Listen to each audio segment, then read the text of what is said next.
It's Optimism Monday. I'm back. I'm sunburned, and I'm ready for Optimism Monday. We're gonna talk about what the best case scenario for the 2022-23 Nuggets is gonna be. It's world's finest. This is Locked On Nuggets.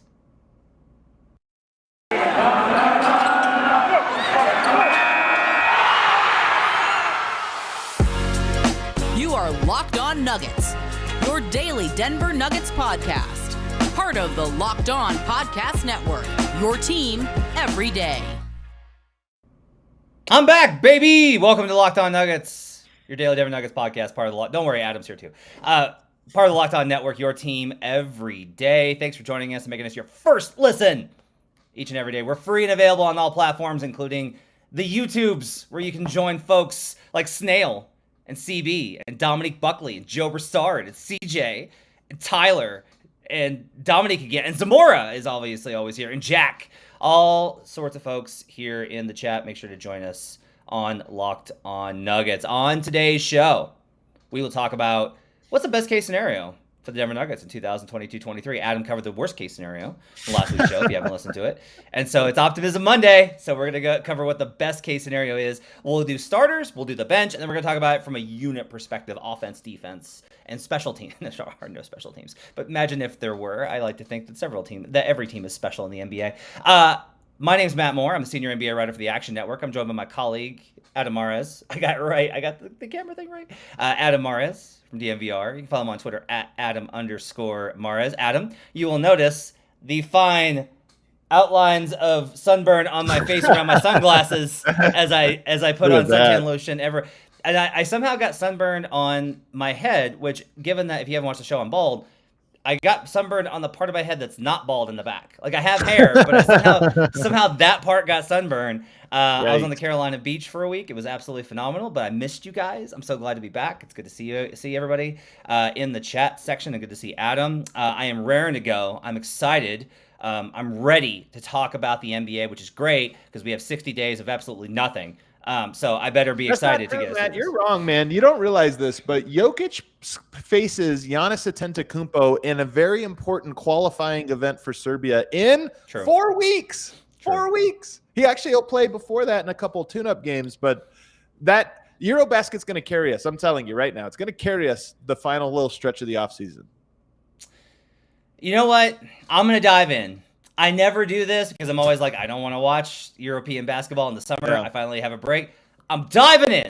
I'm going the whole way. Jokic? Come on. I'm going the whole way in on this. I'm going to do this. It's going to be great. It's absolutely going to be phenomenal. We'll get you covered on all of that later on as soon as I figure out what it's called. So on today's show, we will talk about, like I said, the best case scenario. And let's start with the starters.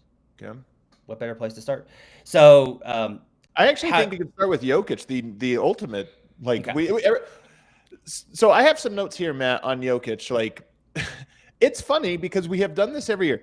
Literally every year of Jokic's career has been better than the one before. Yep. So when we talk about this next year, of course we talk about it being his best, right? No. Like, if you ask anybody, it's like, well, Jokic maybe regresses a little. Yeah, maybe probably not as good as last year. Not quite as good. And here's the thing. This is the hardest year ever to predict Jokic because there are reasons to think in the regular season he takes a step back. But I actually think there's equal, if not more, reasons to think he's a better player. Whether the production goes down or whatever, he should be a better player than we have ever seen. So for me, I start with this.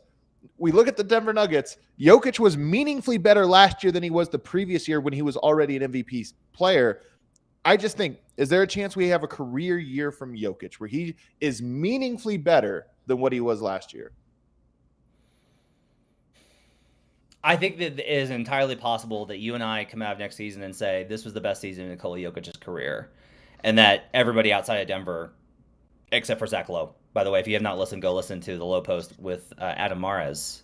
I listened to it on the plane, and I was just like, my son was like, "What's wrong?" I was just like, "I just work with like the smartest person.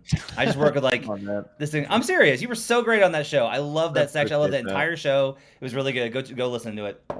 But It's possible that you and I will be like, Jokic had the best season of his career, and that people outside of Denver, outside of this chat, rather, outside of Denver and Serbia, are like, what, are you crazy? Like, look at his numbers. The numbers have never been indicative of Jokic. We've been doing this for years, where Jokic would have like a 30-point game, and you and I'd be like, it's all right. And then he would have like a 22-point game, and you and I'd be like, he was so damn good in that game. That's what I think is really impressive about him from a number of perspectives. But for like how I view the league is that he doesn't need production to dominate. And I don't know that I've ever seen a guy in the modern era do that outside of LeBron. Right. If KD doesn't get numbers, it is very rare that I'm like, KD dominated that game. Yeah, that's true. Yeah, that's a good point. He either scores a lot or has an all-around game, but the numbers are there. Yeah. Steph could be the most impactful player on the court, but I won't necessarily say that he dominated. He's the only guy that can have a bad game and still make an impact. But it's different from what you're saying, where it's like, no, but he actually had a good game. Like, to have a good game. Yes. And so, like, look, what? But even LeBron, I feel like, and the Jokic has a little bit of this in that they just do produce. Like, the numbers are almost always there. It's very rare they're not. But to your point, 14, 10, and 10 can be a dominant game from Jokic. Yeah. I think the lows will be lower for him statistically next season. Will be lower. Right? Where it's like the Nuggets, and in part this is probably, hopefully, because he doesn't have to play 38 minutes a game. Right? It's like, he played 29 minutes and he had 18, 10, and 5. Right? And that's like, I know that's a great game for a lot of players, but for Jokic, it's like, that's okay. It's not great, but it's like, but okay. If you look at his per 36s for that game, he would have had like, he would have had like 25, 14, and 8. So like, look, his numbers last year: 27 points per game, 8 rebounds, 14 assists, or 14 rebounds, 8 assists. Right. I actually think that the assist number will stay stable. His usage will go down, but the offensive efficiency, the quality of players that he's dishing to, and honestly, I think the pace, even though they'll be slower, I think the pace ticks up slightly. I think he'll have more outlet passes. I think he will have like easier opportunities in transition for quick buckets. I think they'll be able to get easier stuff, because some of it's going to be like the assist, like, he just, they're in mid transition and he passed it to MPJ on the wing, and MPJ took one dribble and did a pull-up jumper, and they counts as an assist for him, even though it's like mostly just like MPJ caught a pass and shot. I think that the assist production will stay high. I actually think the rebounds will probably stay close to the same number. MPJ's impact is... that one's interesting. I think the rebounds go down a lot. Okay, why? More rebounders on the court and more spread, just the game being a little bit more spread for them. Okay. Because they were so high last year. They were such an outlier. I have to remember this, whether or not... What's your position on his three-point shooting? What's the factor? Is it fatigue that you think impacts it? I think what impacts it? Fatigue? Oh, no question. I think so. I mean, this is like number one on my list of Jokic improvements, is just what if he has a career year from 3? Yeah. And so... I really do think it's entirely possible that Jokic can have the best season of his career and wind up with numbers that are like not historically unprecedented, but 25, 10, and 8. That's still an absolutely berserk season. So for me, I look at it, there's 3 things that I think. The improved three-point shot, like his three-point shot just fluctuates so much month to month, let alone year to year. And I think he's somewhere around a 33, 34% shooter when all the dust settles. If it fluctuates less, if this is a year where that's a thing he really worked on, when you talk about what can he work on, the three-point shot's one of the few things you can actually get in a gym and say, there's a noticeable place where your game can get better. And all of his best games have him making a lot of threes. Like when he hits 2 or 3 3-pointers, if you just sort on Basketball References, games with Jokic with 3-pointers, they're almost all his best games of the season. So if that becomes more the norm than the exception, I do think it makes him meaningfully more dominant. The next one is he has his best defensive season, which again, I think this idea of having such a heavy offensive workload has contributed to Jokic's defense. if this year he doesn't need to give as much and it makes a meaningful impact on how well he can defend. I think last year was his best defensive season, by the way, in the regular season. But if this year he's actually, it's always going to be a debate with him. Nobody's ever going to be like, oh, he's a great defender. It's not going to ever be universal. But if this year it picks up even more steam because you're just looking at it and you're like, no, the Nuggets are good defensively, and large part of is because of him. To me, that's on the table. And then lastly, an improved leader. We've just talked about it a lot. He's made incremental improvements there, but this would be a year where I think it'd be most notable, his leadership. So those are 3 areas to me where I'm like, best case scenario, all of those hit. He has to manage, I think from the leadership perspective, it's going to be interesting because he has to manage keeping everybody, and most everybody's happy to play with him because he feeds everybody, but he's going to have to manage egos while also like asserting himself as like, look, it's fine. I get it. We'll try and help you out, but stay on track here. Right. Let's take a break, actually, because we're 10 minutes in. Let's take a break, and we'll come back, and we'll hit the rest of the starters, and I think we can roll through some of the bench as well. And if we go into the third segment, we'll go into the third segment because it's Optimism Monday, and everything is possible on Optimism Monday. We'll do that when we come back on Locked On Nuggets. So first, I need to tell you about BetOnline. BetOnline is the fastest and easiest way to check out all your betting needs. Find all your favorite sports and events at the #1 online source for odds, lines, and games. Find reviews and news for every league, including Major League Baseball, NFL. Man, I did so much NFL prep on my trip. I feel very locked in for how the NFL season is gonna go. Spoiler alert, you're not winning division, Broncos fans. NBA, NHL, combat sports, esports, and even golf. BetOnline continues to be the top online resource for all your sports wagering information. From live in-game betting, scores, and podcasts, they have you covered. Head to BetOnline today or use your mobile device to learn more about the trends and action. BetOnline, where the game starts. We'll be right back on Locked On Nuggets. Back here on Locked On Nuggets, thanks for joining us and making us part of your day, your first listen each and every day. We're glad to have you with us. Make sure to check out the YouTube channel, subscribe. Also, if you're in any part of the world and you want to advertise on the show, hit us up. You can find us on Twitter. Hit us up, email us, DM us, let us know. Happy to have you on. Would love to have you. We need your money. Give us your money. No, I'm just kidding. But if you want to advertise, let us know. We do have advertising spots available here on Locked On Nuggets. All right, Adam. So here's an interesting one. What's the best case scenario for Jamal Murray this season? Easily the toughest one here, but I think the obvious thing is the ramp up is shorter than expected. I mean, right now, if you told me it takes my expectation, my default, what I feel like is par, is that it takes Murray probably 3 to 4 months before he's fully back to what he was the last time out. Maybe it's less than that before he gets to 30 plus minutes. But I think that it's not until February-ish that we're starting to see like, oh, Murray is starting to dominate. He's starting to take over. So maybe that's quicker. Maybe it's only a couple weeks. Maybe it's only 1 month. And by November, mid-November, we're like, wow, Murray is just back. Yeah, so the best case scenario is that, the best case scenario is that he has like the best recovery of any player in recent memory in terms of an ACL recovery. And it's just like, wow, that extra year just really kind of did it for him, and he's back. The numbers kind of say, I've done a lot of work on this for various outlets I've worked on. The data kind of says that the first calendar year from actually returning to court is rough statistically. That's actually, it really is, and it holds really for about 6 months from the time that you first start playing. To court, not even factoring in the fact that you get an extra 6 months. Right.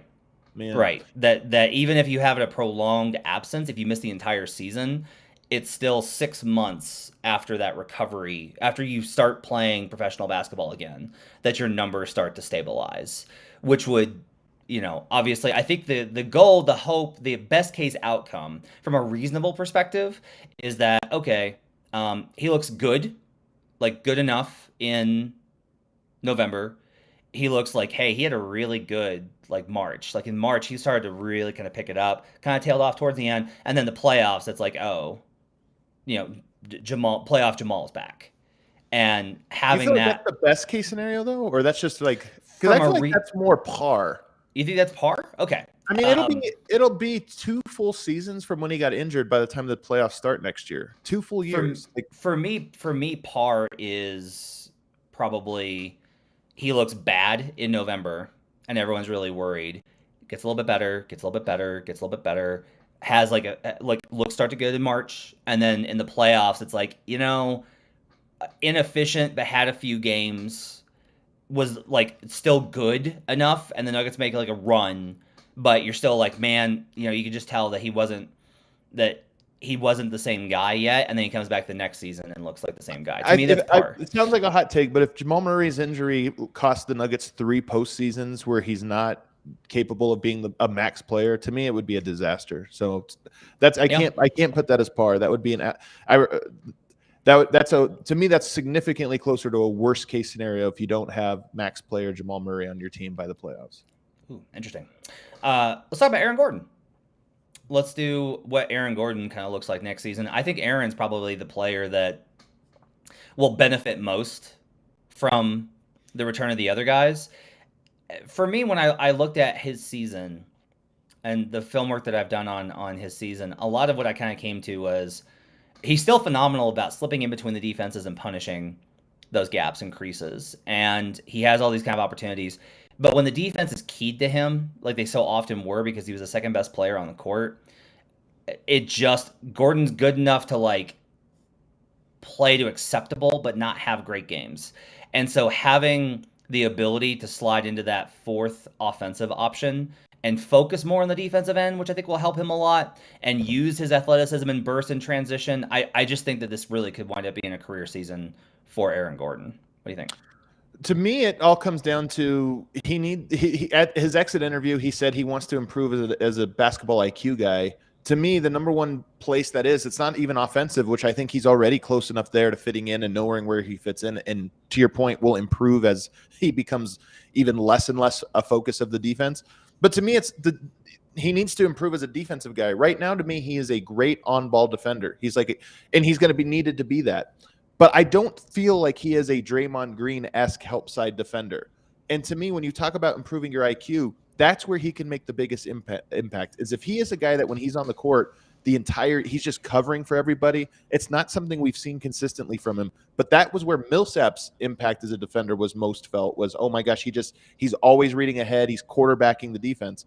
To me, that's the best case scenario. Is if he makes leaps on that specific trait. It's what Denver needs most. And by the way, I kind of feel like when Aaron Gordon talked about that in his exit interview on the heels of a loss to the Golden State Warriors, I kind of feel, and I could be wrong, that he is coming off of going up against Draymond and thinking, that's what I need to be. I need to be I like that guy. It's a great point. I definitely think that he came, and honestly, like I was really impressed with the way that AG bounced back in that series. Like they lost in 5, whatever, but like the fact that he was able to mentally get past how much Draymond was essentially trying to break him. Yeah. Like there are guys that do not get over that from a career perspective. And so I agree. I kind of didn't know if he would, to be honest with you. Yeah, it was a question, and I got a lot of respect for Aaron for bouncing back the way that he did. So I think if he looks at it's really fascinating for him to look at and be like, wait, so Draymond dominated these games, and he doesn't hit threes, and he doesn't score a lot, and he does all this other stuff that I could right. watch and tell. Like, that's really exciting. Like that's a really exciting concept, right? Like you would never want MPJ to do that. Like that'd be a waste of MPJ's skills to go that route, and he's not good enough at those kind of things. But AG, I feel like fills in a lot of that, and like he is a better shooter than Draymond. So I do think there's a lot of that. Finally, best case scenario is that on all of the short jumpers that AG takes, he uses glass 100% of the time. That is the absolute best case scenario. Well, I think there's one more. I mean, okay. I know that he needs to. Every player just needs to have one thing. Like especially when you're a low usage role player, you just need to pick a spot on the court and excel at it. And to me, the most damning part of AG's game is that he's a career 34% 3-point shooter from the corners. Like that's a shot to me where you just spend all summer taking 1,000 of those a week and become 37, 38% 3-point shooter from the corners. KCP. What's KCP's best? We'll do MPJ in a second. KCP's best case scenario. 40% from 3. He's only done it once, which was 2 seasons ago in LA. But his 3 best seasons from the 3-point line were the last 3 seasons. So he's been like every year he's gotten better as a 3-point shooter, and he's been like 38, 40, 39. So he's right there. Best case scenario is that he's 40%. And then best defensive season of his career. I mean, obviously he's been a good defender, but you would hope that now coming into this role, it's like he was 3 years ago with the Lakers, that his role is primarily defense. and he can focus on that. He just got paid. So best defensive career season of his career and 40% 3-point shooter. Yeah, I think a 40% plus. I think honestly, like I think there's a reasonable chance he can have like a 42% season, just because the looks he's going to get are very much quality. I need to do a little bit more look about how he does relative, like what the gap is between him on open and contested looks is relative to league averages. Like that's something that I need to kind of dig on before the season starts. But assuming that it's about standard, I do think that there's a strong possibility that he winds up just being able to absolutely have a bonkers season. And part of this, I think, is have 5+ games where he's the reason, where he's the difference. And that sounds like, I think you can either think that sounds like a little or that sounds like a lot, depending on your perspective on it. I think that's a good amount of 5 games where it's like KCP went nuts. He hit like 6 threes in that game. KCP went crazy. He hit 4 threes in that third quarter. And having those little moments, this is part of the thing that I think is going to be so crucial, but also fun about this Nuggets team, is they're going to put so much pressure on you offensively in so many areas that if one guy has a great game that night, then one guy that you're not expecting, one of the non-top 2, top 3 guys, that it's going to absolutely just break you. And teams are going to be like... Those are the best games, to be honest, when it's like, oh, defender X really shuts down Murray for quarters 1, 2, and 2. And then all of a sudden, quarter 3 comes around and KCP hits 4 threes. And the defense is like, what? Like, what? We did the job we were supposed to. What happened? Right. And their ability to do that is going to be so much better than it was last season. I agree. Let's do MPJ. Okay. I mean, we could start with the obvious one, 60 games. I just feel like even if he was fully healthy all year, he might play 65 games. I just think the Nuggets are going to be smart about it, and they're going to rest him. So 60 to me feels like it's within that margin of error for best case scenario. Plan on 13 back-to-backs. They'll probably get that number. They'll try and get that number back down to where it was earlier before the pandemic. With 9-ish, but let's say that there's like 11 back-to-backs. Let's go ahead and rule out the 11. That gets him down to 71. Okay. Misses another 6 games because of an ankle injury or various ailments, knee soreness, whatever, back soreness. And then now you're at... I think best case scenario is you don't have any of those, but that's fine. I still think even if you didn't have a rolled ankle or whatever, they would find little areas for him to rest. I mean, one of the things with like the best case scenarios for me, like I have to always frame it within the framework of plausibility, right? Like the best case scenario is that MPJ plays 82 games and becomes an all-star. One of the weird things about this, though, Matt, is he hasn't really missed time in his career other than the big ones. Like he played 61 games 2 years ago, and then that included 2 protocol chances of entering the protocol. So he's weirdly had he's weirdly been consistently healthy other than the giant season-long misses. Yeah. But your point's still valid. I still think it's smart to build in. That's why I put 60 to 65, because 65 to me is like the fewest amount of games you could miss when you're just doing scheduled rests. And then another 5 games for the rolled ankle or whatever. If he plays 65 games, regardless of his production, regardless of his performance, that's a win. I agree. That's how I feel. Chemistry alone is worth it. What's the best case scenario for him? Like offensively, I think like best case scenario is like 41 per, like. Yeah. Oh no, wait. 45% was what he's already done. So it's hard to put a realistic best case scenario on his shooting, because both years he's been in the NBA you just said 41. His 2 years he played were 45 and 42. So already best case is better than what you're giving him. You're right that it just doesn't feel, no player feels sustainable at 45% from 3. So I kind of get where you're at. And at some point, maybe we're splitting hairs where it's like, as long as he's a volume shooter above 40%, he's doing the job that is required of him. But here's the thing. The same I just said with Jokic. He's 24 years old, or 24 or 25. I can't remember exactly. Let me see here.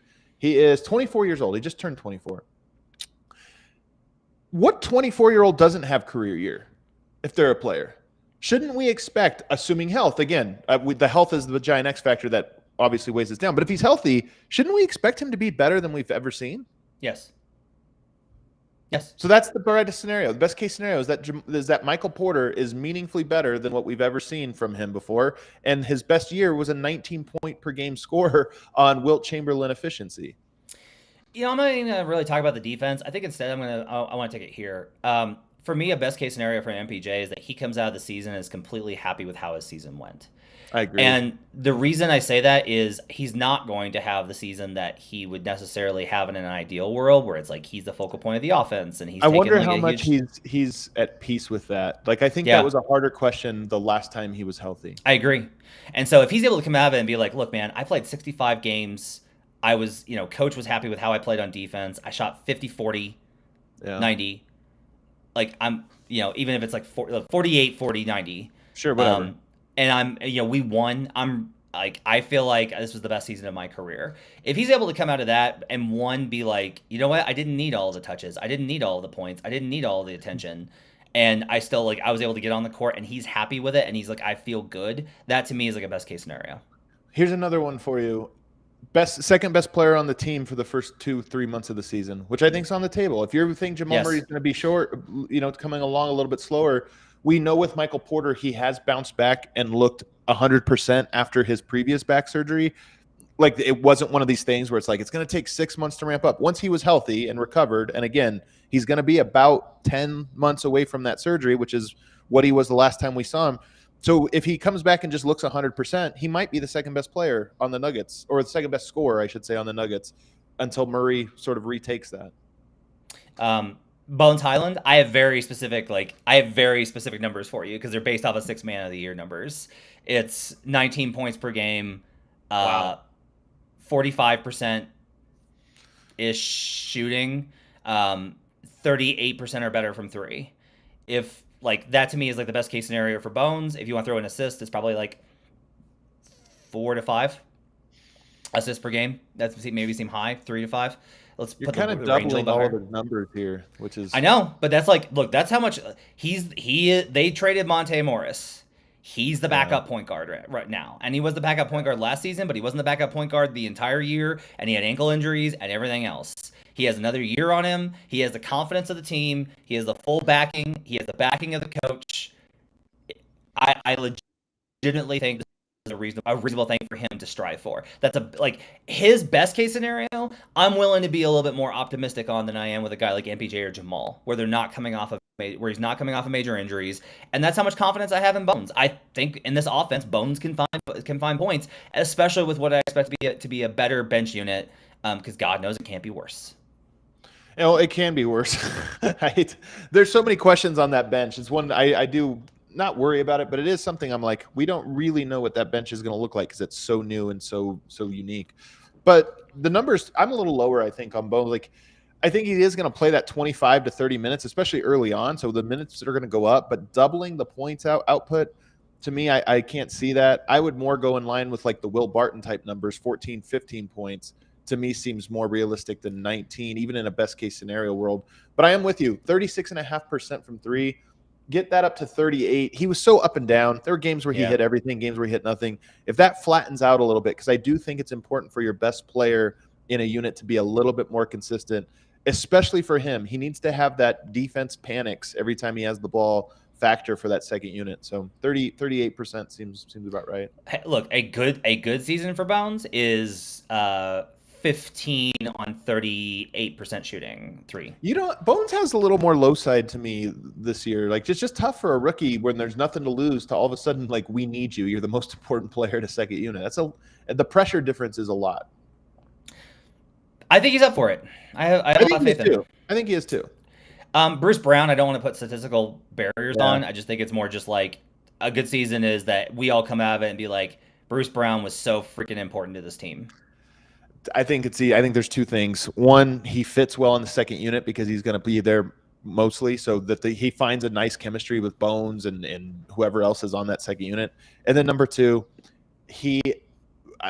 we all talk about this lineup. If you have to take Michael Porter out, if you go into the playoffs and we have to put a defensive lineup out on the court, that he, along with KCP and Aaron Gordon, makes it an elite defensive group. That's Denver's ticket to the finals. They have to have an A+ defensive group that's you know what? When push comes to shove, we throw this thing out. Bruce Brown has to be part of a lineup that's capable of winning a championship. So it's kind of a lot of pressure on him for a guy that's going to be a bit player for most of the year. But can he be a guy that you throw out there and it's boom, lockdown? Jeff Green, I really don't think there's any point in getting into. It's just Jeff Green's going to be. Jeff The Green's rest gonna be of the Jeff guys, Green. yeah. Well, I It's want to just- know. I have one for you. Who? Zeke Najee. I need to know your thoughts on what the best case scenario for Zeke is. He's got to shoot the ball really well. It's tough, man, because Zeke is another one of these guys that has such a wide range of outcomes. To me, it's about fit. He fits in that second unit. He fits in whatever role the rotation puts him in. So if he's playing next to Jokic a little bit, playing with the bench a little bit, it's just that he fits. He finds a role. We talked about this with AG. Find a spot. Find this or that. If he's a guy that it's just like, man, Zeke Najee in that corner, boom, automatic. This sounds like a bad number, and it's not. A best case scenario for me is that his non-Jokic net rating splits are better than -5. Now, there's a lot of stuff that goes into plus minus, and everyone always says this. You can't control it, other players, etc. Totally, like I'm aware of all that whenever I do this analysis. What I'm saying is that if Zeke is able to provide a high enough floor to where Malone's like, I can play him without Jokic, the rebounding is okay, the defense is okay, it's survivable. Like Zeke helps make the unit survivable for 10 minutes, 15 minutes a game. Yeah. Like that's what you're trying to get to. Here's a funny one, man. I guess if we're doing best case scenarios, it's possible that Zeke has a role in certain closing lineups. Again, I don't expect this, but let's just say that you need I talked about the KCP, Bruce Brown, Aaron Gordon role. What if that role is good, but just not quite enough spacing? And it's like, what if we replaced AG with Zeke Najee? The matchup calls for it, and now we have a better three-point shooter, and we don't really lose for this specific matchup any of AG's defense. Zeke Najee does exactly what we needed. So, again, I don't count on that to happen, but it is an avenue for him where it's like, hey, that's an ace in Michael Malone's back pocket. We have this great defender that's a floor spacing 4. And then I think everybody else kind of like slots in around there. Is there anybody else that you think that we need to hit? Christian Brown's the only one to me where it's like, I don't expect this of him, but if he became a rotation piece, Denver, you look at that second unit, Bruce Brown to me is going to be best as a backup small forward. I just like him a little bit more as a thicker, smaller small forward than as a shooting guard. Bones Hyland's going to be there. They need another guy. Is it Davon Reed? I don't know. If Christian Brown is like an elite defender at the NBA level and just makes enough of his threes, to me, he might be a rotation piece even in the playoffs. That's the best case scenario. Let's take a break, and then we're going to come back and we're going to talk about, from a unit perspective, offense, defense. I keep wanting to say special teams. We'll do that when we come back on Locked On Nuggets. We'll be right back. Back here on Locked On Nuggets, thanks for joining us, making us your first listen each and every day. If you want to join the show, make sure to check out YouTube, subscribe, get notified. You can join the show. 137 folks in here cranking along with us, talking about various things, talking about what the best case scenario is for the Denver Nuggets next season. Adam, on the plane to North Carolina, where I enjoyed a week of sand, surf, and really good beer, I did some tiers breakdowns, and it wasn't just like, who are the good teams? I was like, all right, let's do offensive ceiling, defensive ceiling, offensive floor, defensive floor, and then you start offense here because I want to hear where you arrived on Denver for best case scenario offensively. Offensive ceiling. The number one team in the NBA to me is the Denver Nuggets. I was going to be so mad if you didn't have that. I'm not saying they will be because there's some teams just end up having a grade, whatever. But as far as ceilings go, did you see my stat? No. In 2,000 possessions, not a small sample size, with Jamal Murray, Michael Porter, and Nikola Jokic on the court, the Nuggets have a 126.4 offensive rating. 126. For reference, the Warriors' big three of Klay Thompson, Kevin Durant, Steph Curry was 123, over roughly 3 times as much. 3.5 points per 100 possessions better than that lineup. Again, it's going to drop. The more minutes you play, things tend to lower a little bit. But 2,000 minutes is not a small sample size, and now you're adding KCP and Aaron Gordon, who I think fit offensively as well next to those guys. I just think it's going to be a special offense that has a chance to be number one. So I did a tier of offensive engines. Okay, which is a player that drives your offense, that is the focal point, that is the what makes it go. And some of this is going to be of like a high debate because of things like some people believe that like Steph is the engine, and I tend to be like, look, it's Steph, Draymond, and the Warriors system. Like there's a synergistic element to it, which is what makes it so effective, right? I have Jokic in a tier by himself as the number one offensive engine in the league, Really? above LeBron because of where LeBron's kind of slipped. He's older. I Like CP, I have him tied with one other player, and it's not LeBron. CP3, Luka Doncic.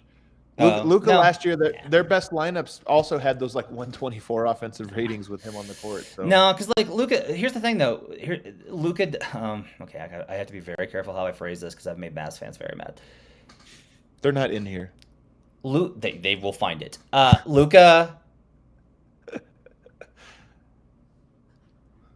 is not yet as good as Jokic at making his teammates great. Well, I agree. I don't think I will say this. I think if you gave Luka an approximate roster to last year's Denver Nuggets, sure. Then they are not an incredible offense. Luka's closer to the James Harden. The thing is that they build a system for him and it works, and so you can build a great system for him. The key is that with Jokic, you cannot build a system for him, and he's still the solar system. You know what? You sold me. All right, let's do it. He's in the tier zone. You're kind of right. I do think that is one thing that separates. Again, I don't know. Whenever we do player rankings of any kind, you get into this where it's like, how do I weight these things? Because I don't know how important it is that Jokic can drag a badly built roster. No, but I don't know how important it is. But for me, I think here's the idea: is like going into next season. Like, let's say if we were doing a retrospective of last season, Jokic and Luka would be tied because Jokic didn't have the talent. Now Jokic has the talent, and that's why. Like, Jokic now has the ability to take anybody, and he has guys that fit his system, like that fit the way that he plays. All right, you sold me on it. That is the thing about Jokic is I do feel like you could, if you built the worst roster possible around every player, like who would have the best offense. I think you're right. I think Jokic would drag the worst fit. This is good from Steve. Shocker. Adam is sold on Jokic. I was able to talk you into Jokic being good. Just let me know when I'm wrong, okay? Just let me know. So, look, I just think from a holistic offensive standpoint, I'll say this. It is when we're not doing worst case. We're doing best case. The best case scenario is that the Nuggets are number one in the league in offensive efficiency. That is and when I say this, it is not by like a 0.3 or a 0.05, that it's like the Nuggets are at 116 and the next closest is at 114 or the Nuggets 118. Like you want to go into the playoffs with teams asking, can the Nuggets be stopped on offense? Because I think their defense is going to always be like, people are always going to be skeptical of it.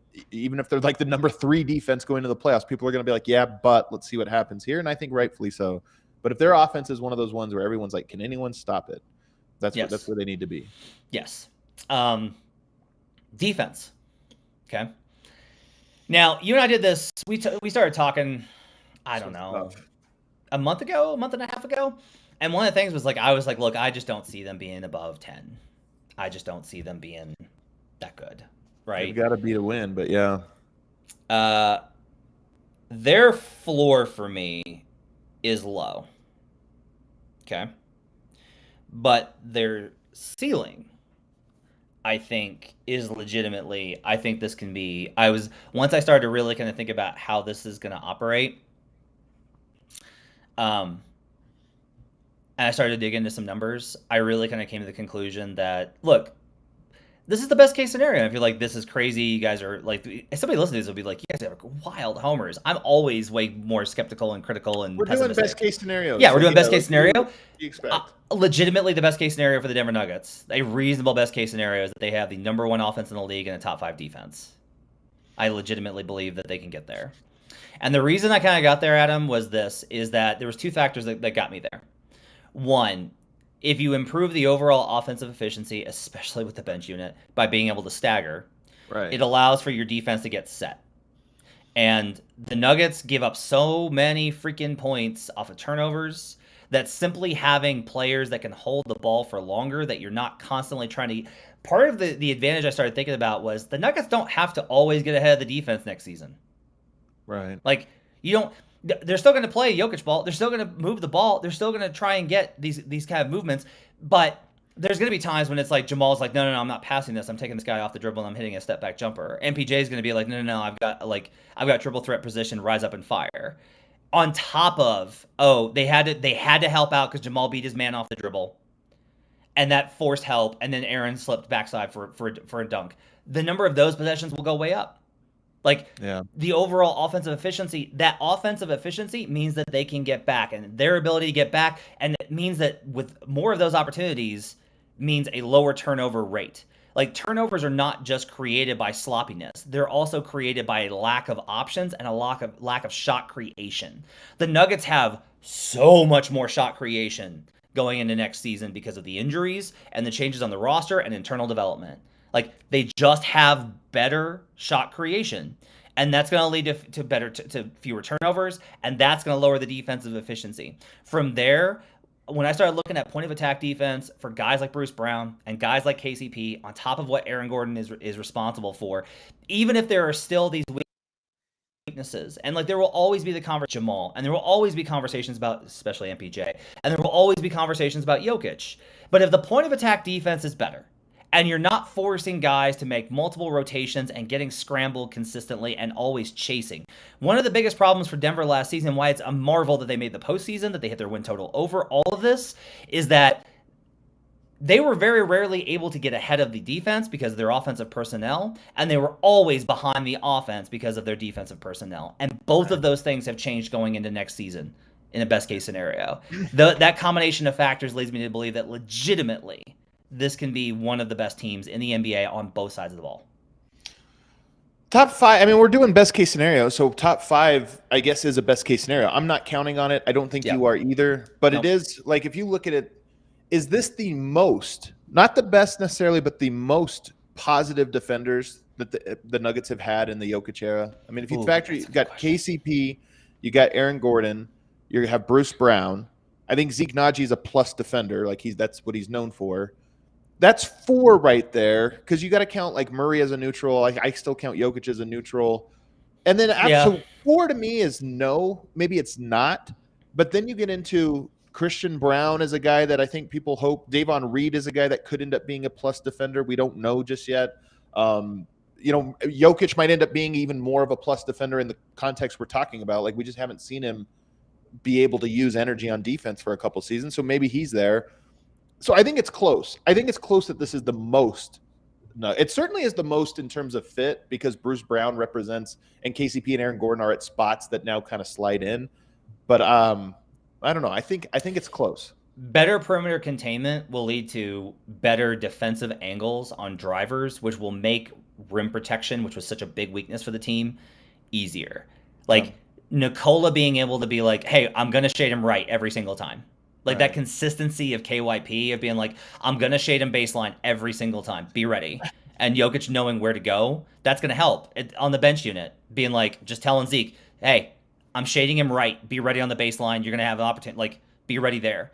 That's going to help. Like, it's funny, man. What you're talking about here is just like being the most locked in. And what year I think they were the most locked in? The bubble was because like once they got down, they locked in, they played great. But if we talk about for a whole season, I think it's obvious. It's the first playoff season following Game 82. Yep. Because Game 82 was so painful. You knew the team was like, hey, this is it. This is our chance. It's go time.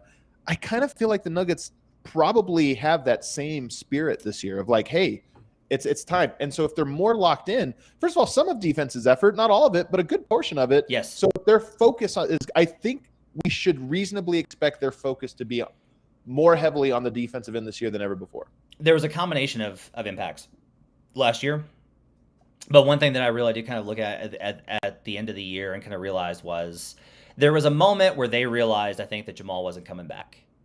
And it was probably way sooner than we I agree with this. I agree with this. And at that point, I think that a number of things happened. One, they realized, like, man, we're going to have to keep this rotation, and I'm going to have to play all these minutes, and we have to, like, the exhaustion, the fatigue, the mental letdown, all of that, I think, combined to them letting go of the rope. Like, they were tired. They were defeated a little bit, knowing that their ceiling was capped. When you tell a team you have a legitimate shot at winning the title, you will just see their spirit improve. And, like, you will see their focus improve. And so I genuinely think that and once you have success and you figure out how to do it, that breeds those results. This is why, again, like, the combination of Jamal coming off the injury and MPJ coming off the injury, combined with how important the fast start is a little worrisome if we're going to talk about, like, concerns. But if they are able to get off to, if they're just like, man, they're just so freaking talented because they're healthy early on and they get out to that good start, that's going to breed. Ryan talked about this all last year, breeding those championship habits. And they'll find that, and I think that they'll be able to be great. I think, look, I'm not going to bet it. And the reason I'm not going to bet it is because I bet it last year, and I was too optimistic on Jamal, and I need to be more reasonable with my injury expectations. I do not think that betting on the Denver Nuggets to win the NBA title is a bad bet, and there's a lot of people that think the same. That like a best case scenario for this team is legitimately winning an NBA title. I just think they're going to be so good. I think they're going to be really, really good on offense. Again, I think the reason the Nuggets odds are so low is just because the health factor, which is understandable. Like if Murray or Porter, either one of them are not 100% by the end of the year, like their odds goes down so low. But if they are. But if they are, I feel like their odds would be higher than what probably the general public thinks. Meaning, I think Denver's ceiling is a lot higher than what people think. Okay, that's going to wrap it up for Locked On Nuggets for Monday. Optimism Monday. We're back, baby. Thanks for joining us. Long episode, but we had a lot to get to today. We're excited. I'm glad to be back with Adam. We'll be back tomorrow with another episode.